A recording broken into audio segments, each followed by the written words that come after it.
اعوذ باللہ من الشیطان الرجیم بسم اللہ الرحمن الرحیم۔ موسیٰ بن اسماعیل نے ہم سے یہ حدیث بیان کی ہے۔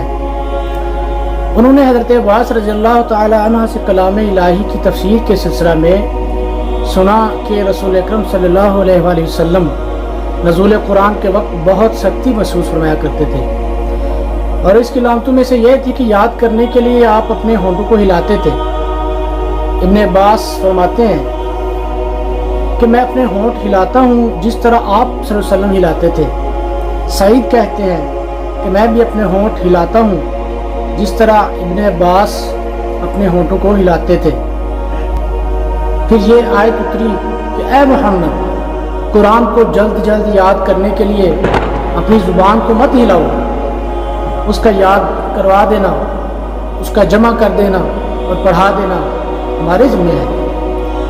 ابن عباس فرماتے ہیں یعنی قرآن آپ صلی اللہ علیہ وآلہ وسلم کے دل میں جما دینا اور پڑھا دینا ہمارے ذمہ ہے۔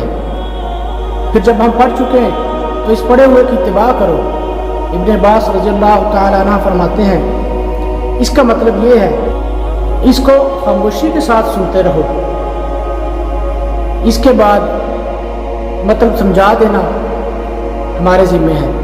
چنانچہ اس کے بعد جب آپ صلی اللہ علیہ وسلم کے پاس جبرائیل تشریف لاتے تو آپ توجہ سے سنتے، جب وہ چلے جاتے تو آپ صلی اللہ علیہ وآلہ وسلم وحی کو اسی طرح پڑھتے جس طرح جبرائیل علیہ السلام نے اسے پڑھا تھا۔